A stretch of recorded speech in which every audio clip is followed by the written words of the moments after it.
Hello बच्चों, एक बार फिर स्वागत है आपका आज की क्लास में। आप जान रहे हो ये संविधान की क्लास चल रही है और आपके ग्रुप डी एग्जाम में आने वाले जो सारे प्रश्न हैं, जो संविधान के अंतर्गत सारे प्रश्न पूछे जाते हैं, जो जीके और जीएस के अंतर्गत आपके प्रश्न आते हैं, वो आपकी क्लास चलाई जा रही है। तो आप जान रहे हो एकदम बेसिक से शुरू से सारी क्लासें चल रही हैं। और जो लोग अभी इस बैच से नहीं जुड़े हैं, जो हमारा सम्राट बैच चल रहा है, जो लोग सम्राट बैच से नहीं जुड़े हैं, सारे लोग जो है सम्राट बैच से जुड़ जाएं, ठीक है। तो ये हमारा जो बैच चल रहा है ये स्पेशली ग्रुप डी के लिए चल रहा है और एक एक चीज इसके अंदर चाहे देखोगे आप, मैथ्स है, रीजनिंग है, साइंस है और जीएस, सारी क्लासें आपकी चलाई जा रही हैं। बाकी कंप्यूटर भी उसके साथ आपका चलाया जा रहा है। तो इतनी सारी चीजें एक साथ बेसिक से आप देखोगे तो कहीं पर इस समय अभी शुरू नहीं किया गया है। तो समय रहते जैसे ग्रुप डी का आपका जब एग्जाम होगा, अगस्त तक आपका एग्जाम होने वाला है, तब तक आपका सारा कोर्स कंप्लीट करा दिया जाएगा, बाकी उसका प्रैक्टिस भी करा दिया जाएगा।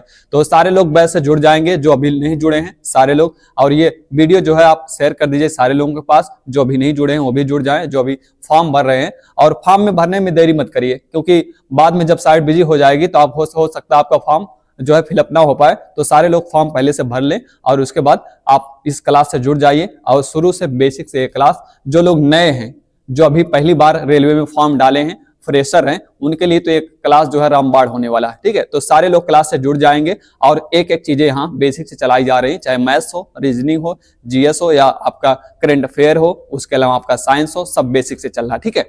तो आइए स्टार्ट करते हैं। आज का जो हमारा क्लास होने वाला है वो राष्ट्रीय प्रतीकों के बारे में होने वाला है। आप देखोगे जो हमारे सारे राष्ट्रीय प्रतीक होते हैं और राष्ट्रीय प्रतीकों से जो सारे प्रश्न आपके पूछे जाते हैं परीक्षाओं में, चाहे रेलवे की परीक्षा हो या इसके अलावा कोई अन्य परीक्षा हो, सभी परीक्षाओं में यहाँ से प्रश्न आपके आते हैं, ठीक है। तो आज हम बात करेंगे राष्ट्रीय प्रतीकों के बारे में।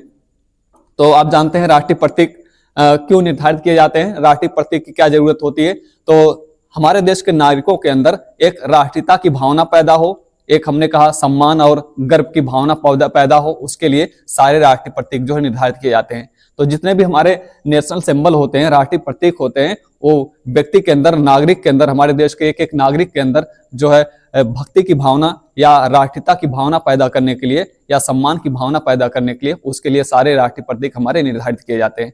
तो एक एक राष्ट्रीय प्रतीकों के बारे में हम जानेंगे आज।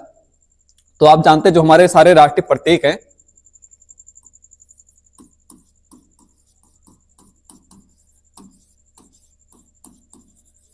राष्ट्रीय प्रतीक जो हमारे नेशनल सिंबल होते हैं, जैसे आप देखते होंगे तिरंगा झंडा है हमारा, है ना। हमारा जो नेशनल फ्लैग क्या है, तिरंगा झंडा है, कमल है, हमारा राष्ट्रीय पुष्प है, आम है, हॉकी है, रुपया है और सत्यमेव जयते आप जानते हैं जो हमारा सूत्रवाक्य है, सत्यमेव जयते है। बाकी हमारा जो राष्ट्रीय पशु है चीता है, राष्ट्रीय मिठाई जलेबी। इस प्रकार से आप देखते होंगे हमारा जो नेशनल एंथम है, नेशनल एंथम हमारा क्या है, तो जनगण मन हमारा नेशनल एंथम है। या हमारा कद्दू जो है हमारी जो राष्ट्रीय सब्जी कहलाती है। बाकी आप देखोगे मोर हमारा राष्ट्रीय पक्षी है। और उसके बाद आप देखोगे हमारा जो कैलेंडर हो, शक कैलेंडर, जिसको शक संवत पर आधारित पंचांग कहा जाता है, ये हमारा कैलेंडर है, ठीक है। तो इनके बारे में हम डिटेल जानकारी लेने वाले हैं, एक एक राष्ट्रीय प्रतीकों के बारे में हम विस्तार से चर्चा करने वाले हैं। तो सारे इन राष्ट्रीय प्रतीकों की हम आज चर्चा करेंगे, ठीक है। तो मैंने आपको पहले बताया कि राष्ट्रीय प्रतीक हमारे अंदर एक राष्ट्रीयता की भावना पैदा करने के लिए ये सारे राष्ट्रीय प्रतीक जो है निर्धारित किए जाते हैं, ठीक है। तो एक एक राष्ट्रीय प्रतीकों के बारे में हम यहाँ से पढ़ने वाले हैं। तो ये सारे राष्ट्रीय प्रतीक आप देखते होंगे, हमारे जो सारे राष्ट्रीय प्रतीक, चाहे आप रुपया पूछा जाता है, हमारा नेशनल जो नेशनल करेंसी है कौन सी है, या हमारी जो राष्ट्रीय मुद्रा है कौन सी है, तो आप जानते हैं हमारी राष्ट्रीय मुद्रा रुपया है। इस प्रकार से तो एक एक सिंबल जो हमारे नेशनल सिंबल है, एक एक सिंबल के बारे में हम यहाँ चर्चा करने वाले हैं, ठीक है। तो आइए पहला जो हमारा राष्ट्रीय प्रतीक है वो क्या, हमारा तिरंगा झंडा। तो हमारा जो नेशनल फ्लैग है, हमारा नेशनल फ्लैग क्या है, तिरंगा झंडा।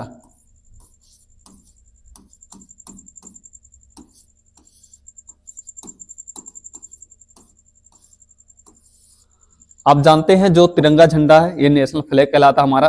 3 रंगों में ये इसका डिजाइन किया गया है। ऊपर आप देखोगे तो ये ऊपर आप जानते हैं इसको केसरिया कहा जाता है, इसको हम क्या कहते हैं,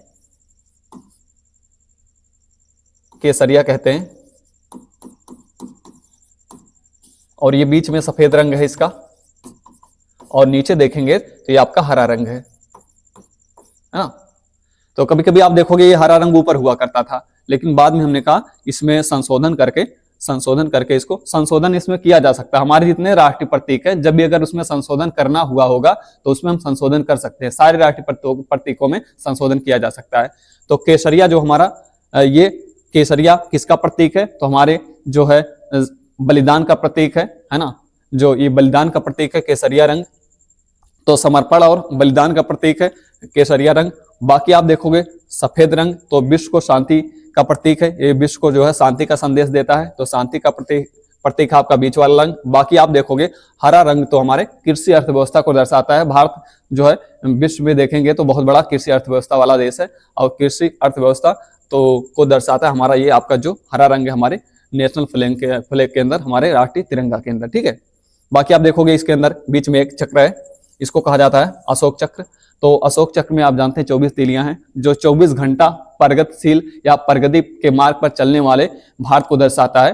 तो 24 घंटा प्रगति के मार्ग पर चलने वाले भारत को दर्शाता है ये जो 24 तीलियां हैं। और कहां से लिया गया है? अशोक चक्र से लिया गया है।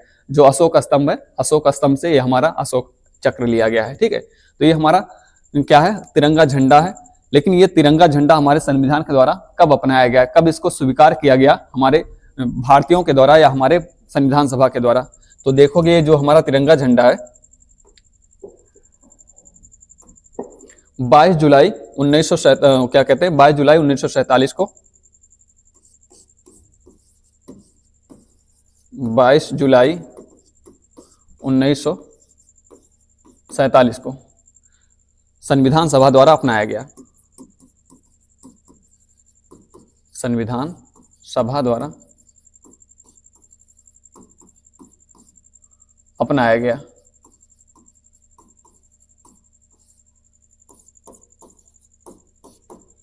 ठीक है, तो ये कब अपनाया गया? हमारे संविधान सभा द्वारा या भारत देश के द्वारा इसको कब स्वीकार किया गया कि ये हमारा जो नेशनल फ्लैग होगा, राष्ट्रीय झंडा होगा?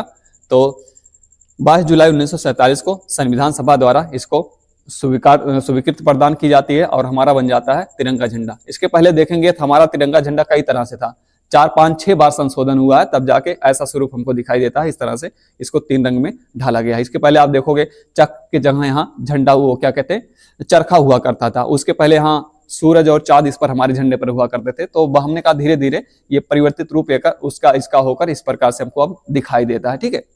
तो उसके बाद आप देखोगे तो ये अपनाया गया 22 जुलाई 1947 को। लेकिन ये पहली बार जो फहराया जाता है, इस झंडे को जो पहली बार फहराया गया है, तो ये फहराया गया है, आप देखोगे एक बार कलकत्ता के अंदर 1906 में फहराया जाता है। 1906 में कलकत्ता में, ठीक है। फिर इसको दोबारा जो है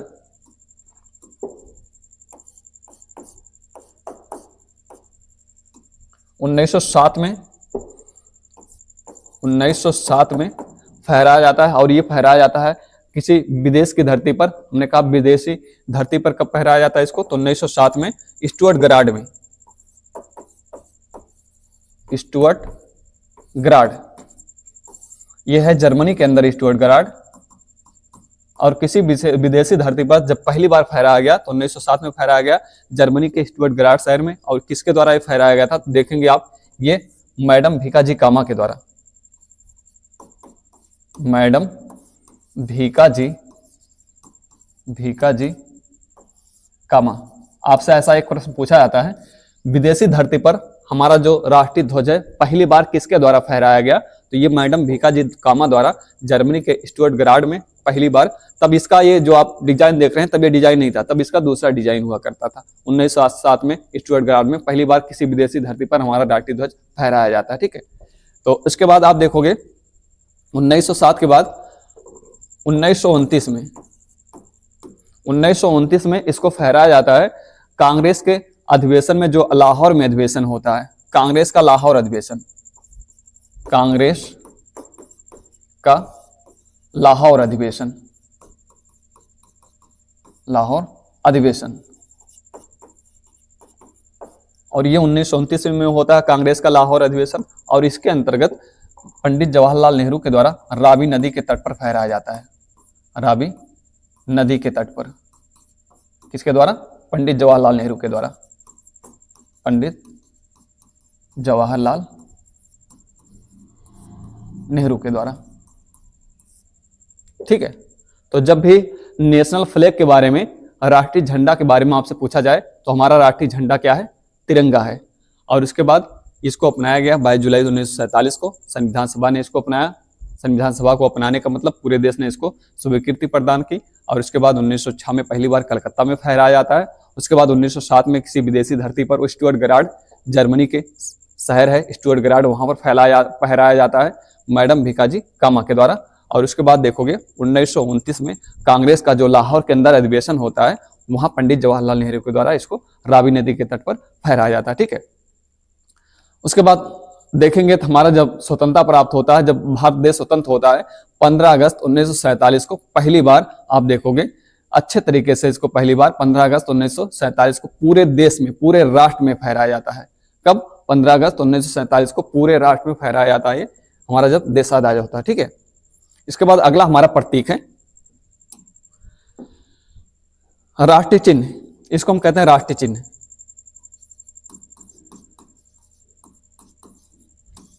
राष्ट्रीय चिन्ह, राष्ट्रीय चिन्ह का क्या नाम है हमारे? तो जो हमारा राष्ट्रीय चिन्ह है इसको कहा जाता है अशोक स्तंभ, या अशोक स्तंभ से लिया गया है, तो उसी का पार्ट है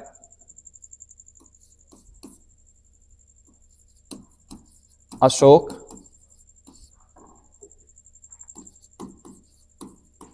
स्तंभ का भाग। और ये जो राष्ट्रीय चिन्ह है, आप देखोगे राष्ट्रीय चिन्ह के अंतर्गत 3 शेर जो है विभिन्न दिशाओं में, चारों दिशाओं में, क्योंकि चारों दिशाओं में 4 जो आपके सिंह हैं चारों दिशाओं में इस तरह से बैठे हुए हैं, तो इसका ही मतलब होता है, तात्पर्य होता है, जब उस दौरान देखेंगे जो अशोक के शासन काल में, तो जो उसका साम्राज्य था काफी विस्तारित था और चारों दिशाओं में उस साम्राज्य का विस्तार वो करता जा रहा था। तो वहां पर इस जो स्तंभ का निर्माण कराया गया था, वहां पर इसको लगाया गया था। उसके स्तंभ में ये चिन्ह आपको लगा था कि 4 शेर जो है चारों दिशाओं में इस तरह से एक दूसरे की तरफ पीट करके बैठे हुए हैं, तो ये साम्राज्य विस्तार को दर्शाता है। ठीक है, और इसी को अपनाया गया है। और हम जो है अपने जो अखंड भारत है, अखंड भारत का विस्तार हम जो है इस प्रकार से करें, मतलब शांति व्यवस्था को बनाए रखते हुए हम अखंड भारत के निर्माण की कल्पना करते हैं। और चारों दिशाओं में 4 जो सिंह को दर्शाया गया है। ठीक है, और इसके नीचे देखेंगे, यहां पर देखेंगे तो यहां पर एक आप दाएं साइड में देखेंगे तो यहां पर एक बैल है, या इसको हम सांड कहते हैं, बैल का चिन्ह है। और यहां पर देखेंगे तो एक जो दूसरा पशु है आपका, वो घोड़ा है। बैल हमारी कृषि अर्थव्यवस्था को दर्शाता है इसके अंतर्गत। और आप देखोगे घोड़ा जो है हमारे प्रगतिशील अर्थव्यवस्था को दर्शाता है, प्रगति के रास्ते पर चलने वाले भारत को दर्शाता है। तो शक्ति और प्रगति को कौन दर्शाता है? आपका जो घोड़ा है। बाकी यहाँ देखेंगे हमारे कृषि अर्थव्यवस्था को कौन दर्शाता है? बैल के माध्यम से या सांड के माध्यम से उसको दर्शाया गया है। बाकी बीच में आप जानते हैं अशोक चक्र जो 24 घंटा प्रगति के रास्ते पर चलने वाले भारत को दर्शाता है। प्रगतिशील देश आप जानते हैं, प्रगतिशील देश हमारा। बाकी नीचे जो आपका हमारा सूत्र वाक्य है, वो सूत्र वाक्य सत्यमेव जयते है। और ये सूत्र वाक्य जो सत्यमेव जयते है कहां से लिया गया आप जानते हैं? मुंडकोपनिषद से लिया गया है। जो हमारा एक बहुत सारे उपनिषद हैं, तो उसी के अंतर्गत एक उपनिषद हमारा मुंडकोपनिषद, मुंडकोपनिषद। और मुंडकोपनिषद से हमारा ये सूत्र वाक्य सत्यमेव जयते, मतलब सत्य में हम विश्वास करते हैं, सत्य में ही विजय होता है, ये कहने का मतलब है। ठीक है, तो अशोक स्तंभ, और अशोक स्तंभ को भारत के संविधान के द्वारा कब अपनाया गया है? तो इसको जो है 26 जनवरी 1950 को अपनाया गया। ठीक है, तो आपसे पूछा जाता है भारत के संविधान में हमारे राष्ट्रीय चिन्ह को, और राष्ट्रीय चिन्ह को कब स्वीकृत प्रदान किया गया, स्वीकार किया गया, इसको कब अपनाया गया? तो 26 जनवरी 1950 को। ये तिथि आपसे पूछा जाता है, ये वर्ष पूछा जाता है। तो 26 जनवरी 1950 को हमारा राष्ट्रीय चिन्ह अपनाया गया है। ठीक है, तो इतनी बातें यहां से याद रखोगे। सत्यमेव जयते इसका जो सूत्र वाक्य है, या पूरे भारत का कहीं अगर सूत्र वाक्य है तो आपका सत्यमेव जयते है। ठीक है, इसके बाद जो अगला हमारा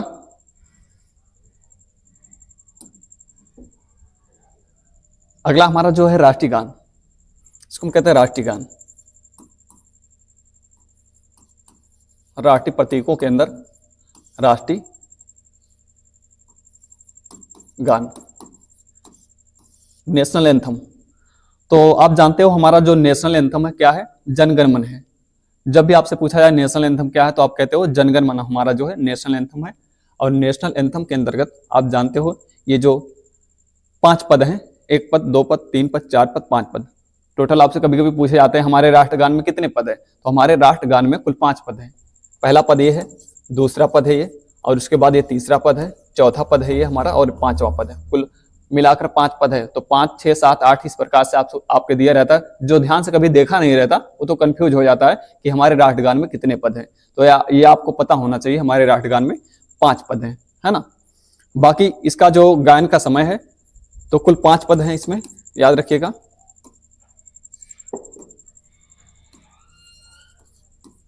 कुल 5 पद हैं।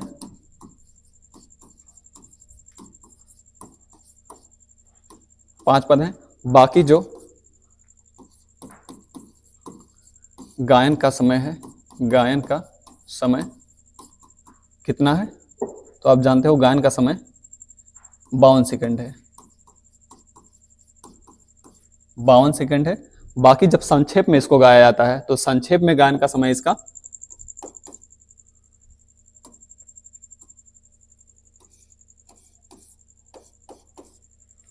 'संक्षेप में जब भी गाया जाए तो संक्षेप में गायन का समय कितना है, 20 सेकंड है, 20 सेकंड, ठीक है। और संक्षेप में हम कैसे गायन करते हैं तो पहली लाइन और आखिरी लाइन को हम गायन करते हैं 20 सेकंड के अंदर। जैसे आप देखोगे जनगण मन अधिनायक जय हे भारत भाग्य विधाता, और उसके बाद देखोगे जय हे जय हे जय हे जय जय जय जय हे। ये जो हम गायन करते हैं ये पहली लाइन, प्रथम लाइन और आखिरी लाइन का गायन हम 20 सेकंड के अंतर्गत करते हैं। तो इसको कहा जाता है संक्षेप में हमारे राष्ट्रीय गान का गायन करना, ठीक है। तो ये जो राष्ट्रीय गान है तो ये राष्ट्रीय गान कब अपनाया गया हमारे संविधान के द्वारा, हमारे संविधान में इसको कब शामिल किया गया है राष्ट्रीय गान को, हमारे नेशनल एंथम को, तो आपको पता होना चाहिए। ये जो राष्ट्रीय गान हमारा तो 24 जनवरी 1950 को भारतीय संविधान के द्वारा अपनाया गया। भारतीय संविधान ने अपनाया, भारतीय संविधान में शामिल किया या भारतीय संविधान के द्वारा अपनाया गया या भारत देश के लोगों के द्वारा अपनाया गया, सारी बातें मिला जुला के एक ही है, ठीक है। भारत के संविधान के द्वारा अपनाया जाने का मतलब हमारे देश की जनता उसको स्वीकार कर रही है। तो 24 जनवरी 1950 को भारतीय राष्ट्रीय संविधान ने इसको अपनाया। लेकिन ये प्रथम बार आप देखोगे जो हमारा राष्ट्रीय गान है, प्रथम बार इसका गान कब किया जाता है ये हमसे पूछा जाता है।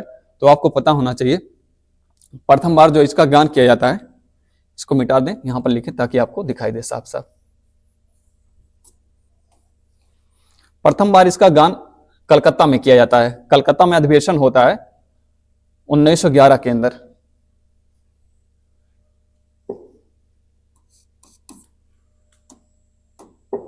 कलकत्ता अधिवेशन, कलकत्ता अधिवेशन मतलब कलकत्ता कांग्रेस का अधिवेशन जो होता है, कांग्रेस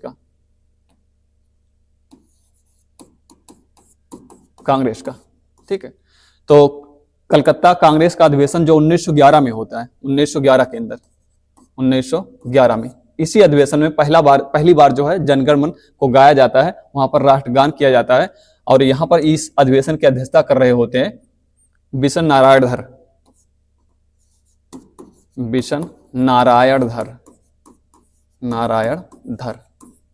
तो आपसे कभी कभी पूछा जाता है कि जब कलकत्ता अधिवेशन में हमारा पहली बार जनगण मन गाया गया तो उस अधिवेशन की अध्यक्षता कौन कर रहे थे, तो उस अधिवेशन की अध्यक्षता कर रहे थे आपके बिशन नारायण धर। तो 1911 में कांग्रेस के अध्यक्ष जो कांग्रेस की अध्यक्षता कर रहे थे कलकत्ता अधिवेशन के अंतर्गत, और वहीं पर पहली बार राष्ट्रगान गाया जाता है। तो उसके अध्यक्षता कौन कर रहे थे, उसकी अध्यक्षता कर रहे थे आपके बिशन नारायण धर, ठीक है। जितनी बातें यहां से आप याद रखोगे राष्ट्रीय गान के बारे में। तो राष्ट्रीय गान के बारे में 52 सेकंड में गाया जाता है। संक्षेप में अगर इसको गाएं तो हम कहते हैं 20 सेकंड में गाया जाता है, प्रथम और आखिरी लाइन को गाया जाता है। बाकी इसको कब अपनाया गया? 24 जनवरी 1950 को हमारे संविधान के द्वारा अपनाया गया। बाकी ये प्रथम बार कब गाया गया? प्रथम बार 1911 में कलकत्ता के कांग्रेस अधिवेशन में गाया गया और उसकी अध्यक्षता कर रहे थे विष्णु नारायण धर। बाकी देखोगे, अगर आपसे पूछा जाए कि ये राष्ट्रीय गान के बारे में, तो विष्णु नारायण धर उस समय अध्यक्षता कर रहे थे। तो ये कौन सा अधिवेशन था? तो ये 26वां अधिवेशन था आपका, 26वां अधिवेशन, कांग्रेस का 26वां अधिवेशन चल रहा था। ठीक है, इतनी बातें यहां से आप याद रखोगे। बाकी 5 पद हैं, ये आपको पता ही है। चलिए अगला देखते हैं, राष्ट्रीय गीत। राष्ट्रीय गीत जो है आपका,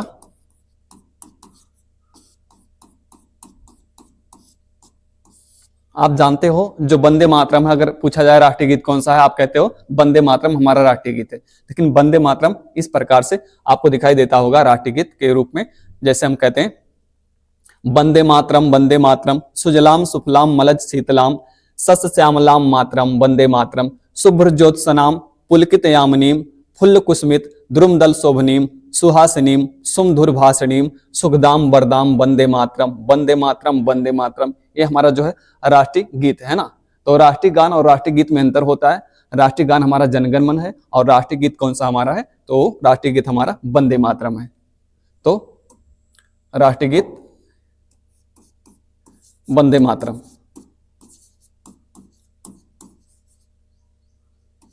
ठीक है, तो वंदे मातरम हमारा राष्ट्रीय गीत है। और इसको कब हमारे संविधान के द्वारा इसको कब अपनाया गया? तो इसको अपनाया गया 24 जनवरी 1950 को। मतलब जिस दिन हमारा राष्ट्रगान अपनाया गया है उसी दिन हमारा राष्ट्रीय गीत भी अपनाया गया है। तो दोनों की तिथि जो है, तिथि और वर्ष दोनों का सेम ही है। ठीक है, बाकी आप देखोगे राष्ट्रीय गीत प्रथम बार कांग्रेस के 12वें अधिवेशन में, कांग्रेस के 12वें अधिवेशन में, 12वें अधिवेशन, और कलकत्ता में हो रहा है। ये भी कलकत्ता में हो रहा है 12वां अधिवेशन। ठीक है, और इस अधिवेशन की अध्यक्षता, और ये 12वां अधिवेशन हो रहा है 1896 में। किस वर्ष? 1896 में ये अधिवेशन हो रहा है। इसकी अध्यक्षता कर रहे हैं आपके रहमतुल्लाह सयानी।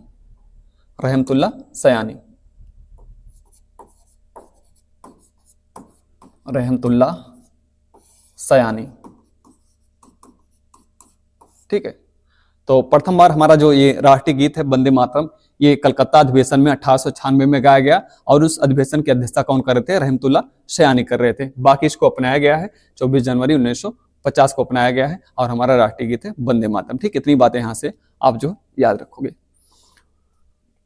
अगला हमारा राष्ट्रीय प्रतीक है, हमारा राष्ट्रीय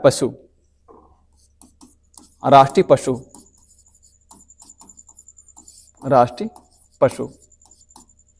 और आप जानते हो टाइगर जो है हमारा, ये राष्ट्रीय पशु है ना। तो राष्ट्रीय पशु कौन सा है हमारा? टाइगर।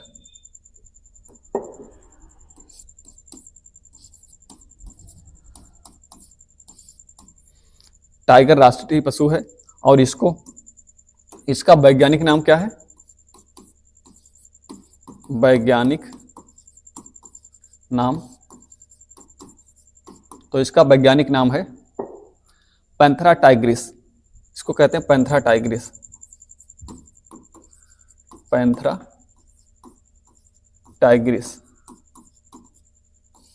कभी कभी आपसे इतना पूछा जाता है कि हमारा राष्ट्रीय पशु कौन सा है, तो वहां टाइगर नहीं दिया रहता, वहां लिखा रहता है पैंथेरा टाइग्रिस। तो आपको वहां पहचानना पड़ता है कि कौन सा राष्ट्रीय पशु है, क्योंकि बहुत सारे पशुओं का जो है वैज्ञानिक नाम दे दिया जाता है और आपसे पूछा जाता है हमारा राष्ट्रीय पशु कौन सा है। तो आप अगर नहीं जानेंगे कि आपके राष्ट्रीय पशु का नाम पैंथेरा टाइग्रिस है तो आप वहां क्वेश्चन गलत कर देंगे। ठीक है, तो पैंथेरा टाइग्रिस टाइगर का जो है वैज्ञानिक नाम है। बाकी इसके बाद ये इसको राष्ट्रीय पशु कब घोषित किया गया? तो राष्ट्रीय पशु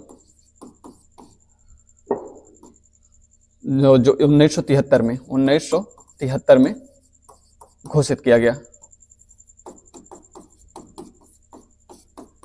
ठीक है, तो टाइगर को राष्ट्रीय पशु के रूप में हमारे संविधान के द्वारा कब अपनाया गया है? तो इसको अपनाया गया है 1973 में राष्ट्रीय पशु के रूप में इसको घोषित कर दिया गया कि जो इसके पहले शेर हुआ करता था हमारा राष्ट्रीय पशु।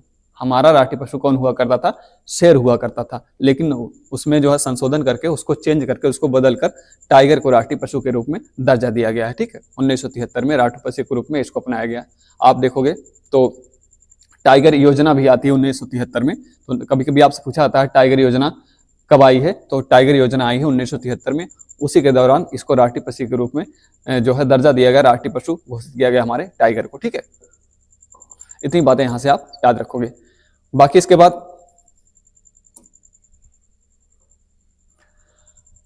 राष्ट्रीय जलीय जीव। राष्ट्रीय जलीय जीव, राष्ट्रीय जलीय जीव, तो हम देखें राष्ट्रीय जलीय जीव क्या है हमारा। तो आप जानते हैं ये कौन सा जलीय जीव है जिसको आप जानते ही होंगे। ये आपका समझदार जलीय जीव होता है। ये इसको क्या कहते हैं? डॉल्फिन कहते हैं। डॉल्फिन। ठीक है, तो भारत का राष्ट्रीय जलीय जीव डॉल्फिन है। और ये डॉल्फिन का जो वैज्ञानिक नाम है,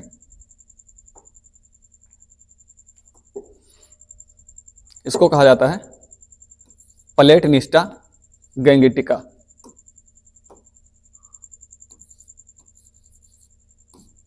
प्लेटनिस्टा गैंगेटिका। गैंगेटिका।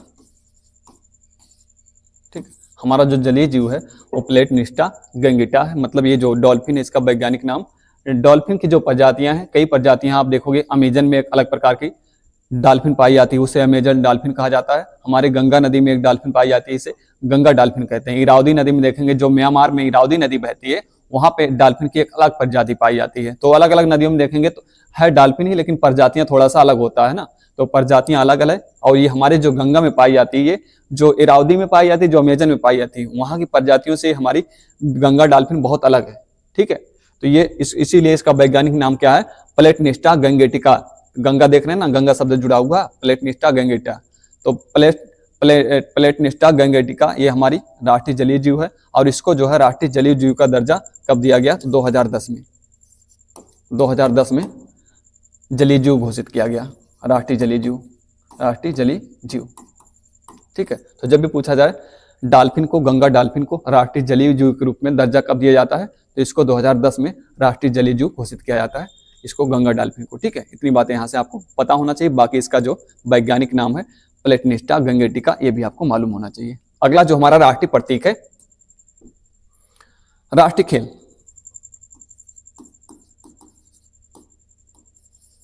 और राष्ट्रीय खेल, राष्ट्रीय खेलों के अंतर्गत आप देखोगे तो आप जानते हो राष्ट्रीय खेल हमारा क्या है वर्तमान समय में? तो राष्ट्रीय खेल हमारा हॉकी है। लेकिन ज्यादा लोकप्रिय देखेंगे तो भारत के अंदर सबसे ज्यादा लोकप्रिय क्रिकेट खेल है। क्रिकेट खेल हमारा सबसे ज्यादा लोकप्रिय खेल तो है, और लेकिन जो हमारा राष्ट्रीय खेल है वो अभी तक कौन सा है? हॉकी है। हॉकी आप देखेंगे तो प्राचीन काल से, या आप देखोगे जो मध्यकाल के बाद हॉकी बहुत ज्यादा प्रचलित हो जाता है। जब ब्रिटिश हमारे यहाँ होते हैं उसके पहले से या उसी के आसपास के दिनों से देखेंगे तो हॉकी बहुत ज्यादा खेला जाता था पहले हमारे यहाँ। अब हॉकी कम होता खेला जाता है, बाकी आप देखोगे तो ज्यादा आपका क्रिकेट खेला जाता है। तो इसीलिए इसको हॉकी उस समय बना दिया गया था राष्ट्रीय खेल के रूप में। राष्ट्रीय खेल के रूप में इसको दर्जा दिया गया था। तो और हमारा राष्ट्रीय खेल कौन सा है? तो वर्तमान में हॉकी ही है। ठीक है, तो राष्ट्रीय खेल हमारा कौन सा है? हॉकी है। हॉकी है। और अगर आपसे पूछा जाए राष्ट्रीय खेल पुरस्कार कौन सा है? राष्ट्रीय खेल पुरस्कार, खेल पुरस्कार, तो राष्ट्रीय खेल पुरस्कारों के अंतर्गत 3 पुरस्कार दिए जाते हैं। इसके अंदर आप देखोगे तो एक आपका, जैसे आप देखोगे तो जो सबसे बड़ा राष्ट्रीय खेल पुरस्कार होता है वो ध्यानचंद पुरस्कार होता है। ध्यानचंद पुरस्कार, ध्यानचंद पुरस्कार। सबसे बड़ा खेल पुरस्कार कौन सा है हमारा? सबसे बड़ा राष्ट्रीय खेल पुरस्कार कौन सा है? तो आपका ध्यानचंद पुरस्कार है। इसके बाद दूसरा पुरस्कार होता है, उसको अर्जुन पुरस्कार कहा जाता है। अर्जुन पुरस्कार,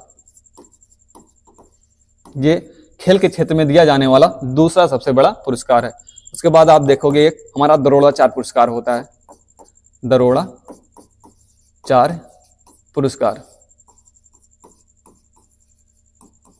ठीक है, ये हमारे खेल के क्षेत्र में दिए जाने वाले 3 सबसे बड़े राष्ट्रीय पुरस्कार हैं। ध्यानचंद पुरस्कार, अर्जुन पुरस्कार और द्रोणाचार्य पुरस्कार। तीनों को खेल रत्न पुरस्कार भी कहा जाता है। तो मैंने कहा जो आपका पुरस्कार है इसको खेल रत्न पुरस्कार भी कहते हैं इनको। ठीक है, इसके बाद अगला जो हमारा प्रतीक है वो है राष्ट्रीय वृक्ष। राष्ट्रीय वृक्ष, आप जानते हैं जो हमारा राष्ट्रीय वृक्ष है वो कौन सा है? तो कभी कभी कुछ लोग कंफ्यूज हो जाते हैं, पीपल है कि बरगद है, पीपल है कि बरगद है। ठीक है, इस प्रकार से कंफ्यूज रहते हैं। तो हमारा जो राष्ट्रीय वृक्ष वो आपका बरगद है। कौन सा है? बरगद है, बरगद, जिसका वैज्ञानिक नाम है फाइकस बेंगालेसिस। इसको कहा जाता है फाइकस बेंगालेसिस, फाइकस बेंगालेसिस।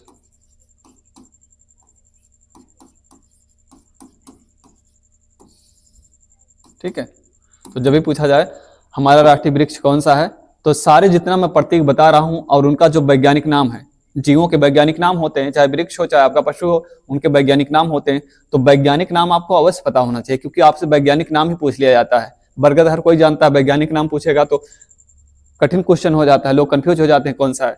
तो फाइकस बेंगालेसिस जो है हमारे राष्ट्रीय वृक्ष का वैज्ञानिक नाम है, बरगद का वैज्ञानिक नाम है। और आप देखोगे तो ये आपका बरगद है, और बरगद को इसलिए अपनाया गया है क्योंकि जानते हैं ये बट वृक्ष कहा जाता है, मतलब ये जीवंत वृक्ष है। आप देखोगे इसकी जो शाखाएं होती हैं, पता नहीं चलता कौन सी शाखा है, कौन सी मेन शाखा, कौन सी, मतलब इतनी शाखाएं निकल जाती हैं। ये जीवंत वृक्ष कहा जाता है और ये बहुत वर्षों तक आप देखते हैं, बहुत वर्षों तक कायम रहता है, बहुत वर्षों तक इसका वजूद रहता है आपके बरगद का। ठीक है, तो इसको जीवंत वृक्ष कहा जाता है, इसीलिए इसको अपनाया गया हमारे राष्ट्रीय वृक्ष के रूप में बरगद को। ठीक, फाइकस बेंगालेसिस को। इसके बाद अगला प्रतीक हमारा राष्ट्रीय पुष्प, राष्ट्रीय पुष्प। तो राष्ट्रीय पुष्प आप जानते हैं, राष्ट्रीय पुष्प के रूप में कमल को अपनाया गया है। कमल है हमारा राष्ट्रीय पुष्प। कौन सा है? कमल है। ठीक, और कमल का जो वैज्ञानिक नाम है, इसका जो वैज्ञानिक नाम है नेलंबो न्यूसिफेरा, नेलंबो न्यूसिफेरा, न्यूसिफेरा। तो नेलंबो न्यूसिफेरा हमारा राष्ट्रीय पुष्प है। राष्ट्रीय पुष्प जब भी पूछा जाए राष्ट्रीय पुष्प कमल है, लेकिन नेलंबो न्यूसिफेरा आपको पता होना चाहिए। और आप जानते हैं प्राचीन काल से कमल का बहुत ही महत्व रहा है, इसीलिए इसको राष्ट्रीय पुष्प के रूप में अपनाया गया है। ठीक है, शांति का प्रतीक है ये राष्ट्रीय पुष्प, जो आपका कमल है शांति का प्रतीक है, और इसीलिए इसको अपनाया गया है नेलंबो न्यूसिफेरा को राष्ट्रीय पुष्प के रूप में। अगला प्रतीक है राष्ट्रीय पक्षी। आपको पता होगा राष्ट्रीय पक्षी जो हमारा है मयूर है। राष्ट्रीय पक्षी मयूर।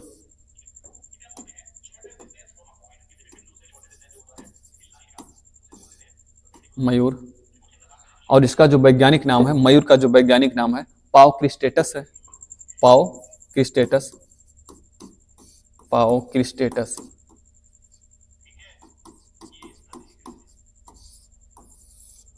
ठीक, तो ये आपका जो राष्ट्रीय पक्षी मयूर को 1963 में एक घोषित किया गया कि हमारा जो आज से राष्ट्रीय पक्षी होगा कौन सा होगा? मयूर होगा। 1963 में, 1963 में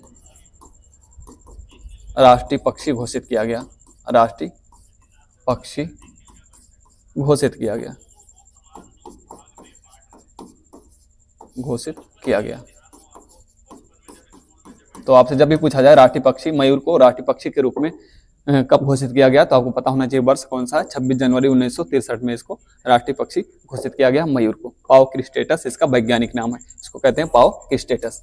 ठीक है, बाकी अगला जो सिंबल है, अगला जो हमारा प्रतीक है पंचांग, कैलेंडर। हमारा कैलेंडर देखोगे तो ये जो आपका कैलेंडर है,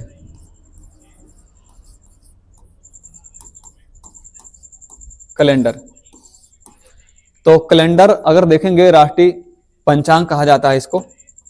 भारत का जो राष्ट्रीय कैलेंडर है, भारत के राष्ट्रीय कैलेंडर को क्या कहते हैं? राष्ट्रीय पंचांग। राष्ट्रीय पंचांग।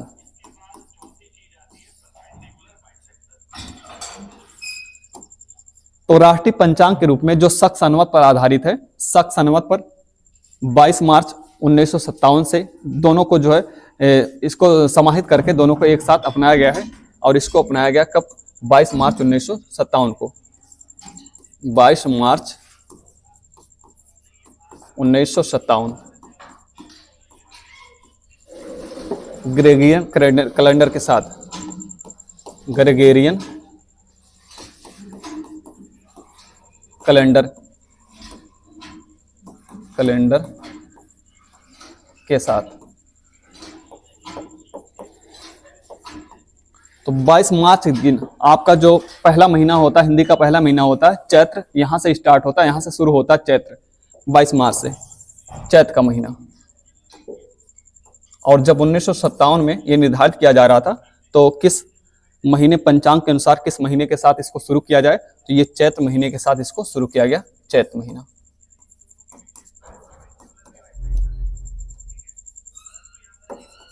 चैत्र महीना, ठीक है।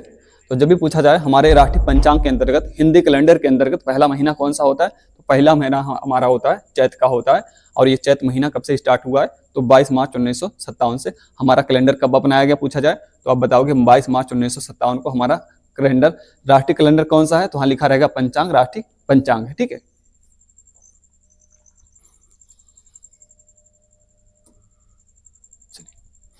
तो बाकी इसके अलावा कुछ अन्य देख सकते हैं, जैसे आप देखोगे तो अगर मैं बात करूं, कभी कभी आपसे राष्ट्रीय नदी के बारे में पूछा जाता है। राष्ट्रीय नदी, तो आप जानते हैं राष्ट्रीय नदी कौन सी है?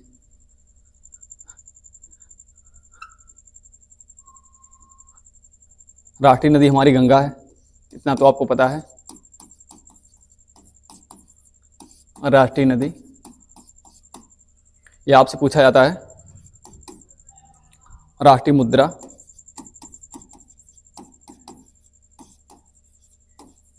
राष्ट्रीय मुद्रा, राष्ट्रीय फल, इस तरह से आपसे प्रश्न पूछे जाते हैं। तो आपको पता होना चाहिए राष्ट्रीय नदी जो है, आप जानते हैं गंगा नदी हमारी राष्ट्रीय नदी कहलाती है। और इसको जो है संविधान के द्वारा या भारत सरकार के द्वारा इसको घोषित किया गया। भारत सरकार के द्वारा इसको 2008 में राष्ट्रीय नदी के रूप में जो है दर्जा प्रदान किया गया है। इसको घोषित किया गया राष्ट्रीय नदी गंगा को, ठीक है, 2008 में। ये वर्ष आपको जरूर पता होना चाहिए। इतना सबको पता होता है राष्ट्रीय नदी गंगा है, लेकिन ये वर्ष पता होना चाहिए 2008 और 2010 इस तरह से दिया रहता है। बाकी देखोगे राष्ट्रीय मुद्रा जो है, राष्ट्रीय मुद्रा के रूप में रुपया है। और ये रुपया जो है रोमन का ये हमने कहा रोमन का जो वर्ड है उससे, और भारत का जो यहाँ पर देखोगे भारत का जो अक्षर, दोनों को मिलाकर बनाया गया है। तो रुपया उसको बनाया गया है। तो इस तरह से आप देखते होंगे ये जो सिंबल होता है हमारा, ठीक है, इस प्रकार से। तो रोमन और भारतीय दोनों भाषाओं को मिलाकर ये बनाया गया है हमारा सिंबल। और ये है रुपया का सिंबल है ना, इस प्रकार से। तो ये राष्ट्रीय मुद्रा। और तो कभी कभी आपसे वर्ष पूछा जाता है तो आपको पता होना चाहिए 2010 में हमारी राष्ट्रीय मुद्रा अपनाई गई है। इसका सिंबल अपनाया गया है। ये जो सिंबल आपको दिखाई दे रहा है रोमन और दोनों देवनागरी लिपि में है। तो रोमन लिपि में और देवनागरी लिपि को मिलाकर ये हमारा सिंबल बनाया गया है, रुपया का सिंबल बनाया गया है। और 2010 में इसको अपनाया गया, 2010 में ये सिंबल अपनाया गया हमारा, ठीक है।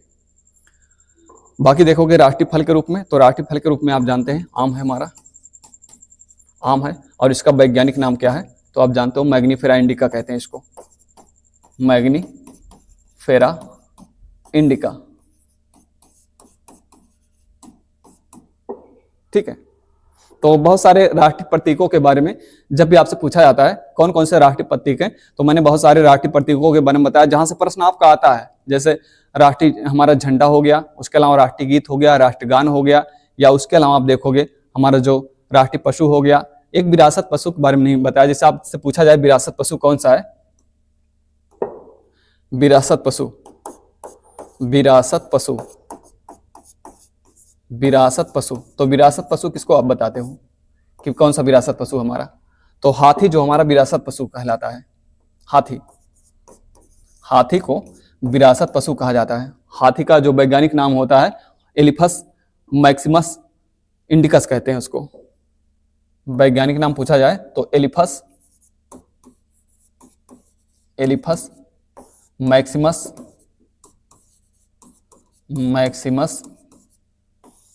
इंडिकस।